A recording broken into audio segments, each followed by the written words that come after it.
Hello, everyone. This is Take It Please Reviews. My name is Brian, and today it's time to be caught in the web.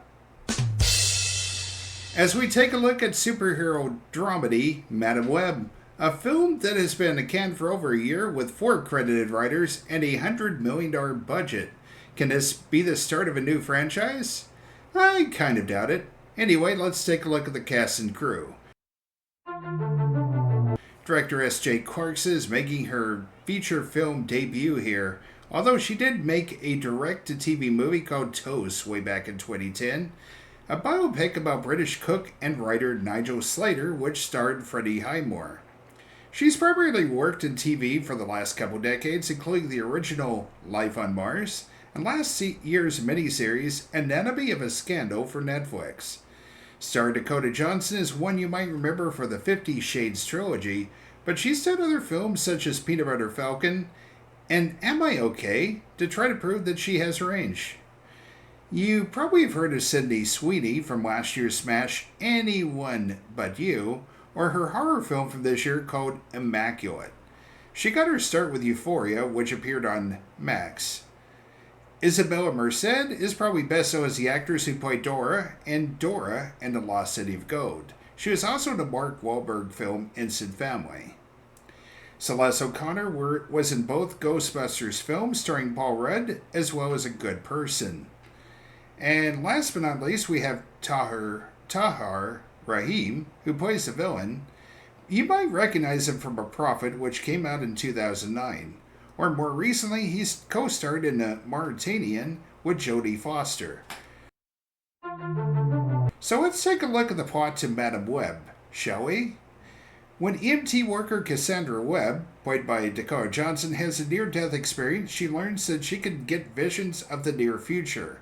In one of her visions, she sees that 3 teenage girls, Julia, played by Sydney Sweeney, Anya, played by Isabella Merced, and Maddie, played by Celeste O'Connor, in danger at Grand Central Station. After saving their lives, she finds herself trying to protect them from Ezekiel, played by Tahar Rahim, who has his own visions involving the 3 young women killing him. And he might have had a hand in the death of her scientist mother back in 1973 in the Amazon jungle. Alright, now it's time for the review. Based on reading some people's reactions to this film, I expected this to be terrible. It wasn't really. It was just mostly bad. We gotta start with something confusing. What was the time period for this film? Some of the song cues, like for example Dreams from the closing credits, and What's Going On, feel like they could be from the mid-1990s. Then you got a DJ saying that Britney Spears' Toxic is going to be huge. I mean, duh. And you get a random poster from Beyonce suggesting this was 2005. I think this might be the cause of the reshoot, since they were pivoting from taking place in the Andrew Garfield era of Spider-Man to the Tom Holland era. Having said it, it does come across as a tad bit confusing, particularly since the Garfield era ended after Amazing Spider-Man underwhelmed at the box office in 2014. There have been some complaints that this is all just a prequel for a better film yet to come.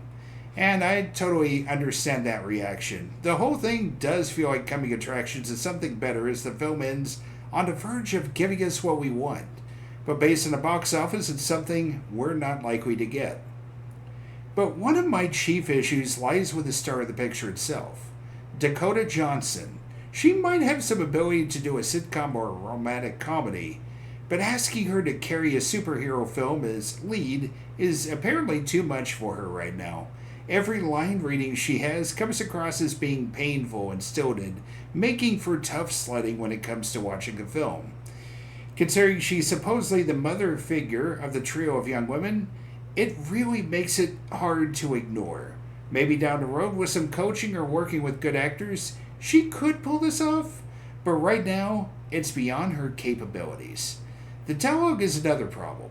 It's either too direct and on the nose, or it hints at a future Spider-Man moment. I did appreciate that "that's what he thinks" line towards the end, but too much of it came across as being a tad bit annoying. Also, considering we just saw Sweeney and Anyone But You, she does appear to be a couple years past the time that she would be in the home room.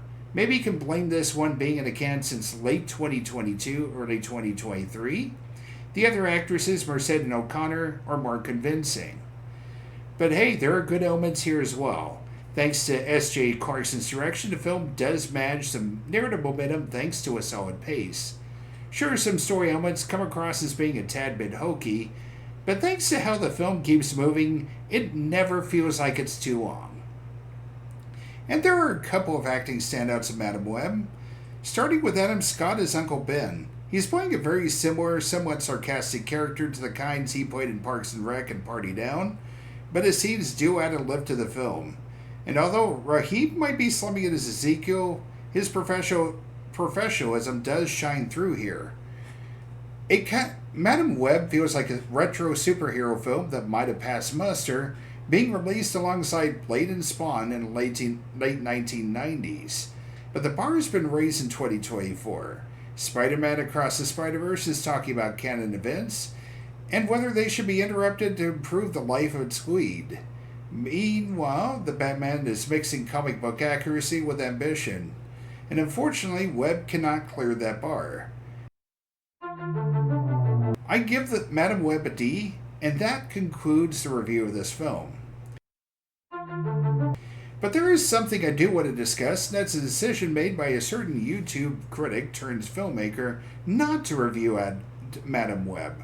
According to him, he blamed the studio for shortcomings in the movie and refused to bash the filmmakers and artists responsible. At the end of the day, it is his prerogative whether or not to review a film. Having said that, his argument that his channel is a celebration of movies doesn't hold water to me. I know and I can appreciate channels that celebrate the good in films, like for example, Cinema Wins. But up until recently, he's presented himself as a film critic who is willing to call filmmakers out on shoddy films and praise ones that did a good job. He's even had a series called Hilariosities where he'd have fun with films that lack quality, but managed to be entertaining anyway. So what's changed? I think you can thank or blame Shelby Oaks for that. Now that he's a filmmaker, he's afraid to step on toes and burn bridges for fear of hurting his career. But the problem with that is you can criticize filmmakers or actors for making poor decisions that make the film worse. You can do so in a manner that isn't mean, but honest. He could have just not done a video rather than spend 10-15 minutes of our time arguing that criticizing bad movies was bad. As Aristotle once said, the one way to avoid criticism is to do, say, and be nothing.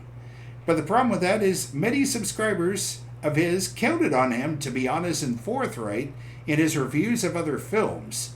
That's literally why they subscribed to him. It's one thing to transition to a new career.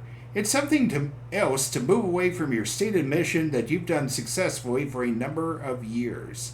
And let's be honest, we got a mission to be honest and forthright with our reviews of Shelby Oaks. Explain to you what works and what doesn't work. It's our job to let you know whether it is worth spending your time and money on. The same thing with every other film that is made. I like to think we can help the filmmakers improve with those reviews if they're willing to listen to us, which will allow them to become better filmmakers and hopefully lead to better films. But if he can't handle critiquing bad films now, how is he going to feel if someone doesn't like Shelby Oaks? A filmmaker must be open to criticism and grow thick skin. Otherwise, they would shut down when facing harsh words from people they consider their colleagues. And I will end on this note. I've seen his review of Life itself, so I know that he's a big fan of Roger Ebert. And I get it. Roger Ebert is a legendary film critic who probably shaped a lot of us. I think his mind would have been blown when he learns that Ebert did not one, but 2 books full of harsh reviews of films he hated. This has been Tickets Please Reviews. The booth is now closed.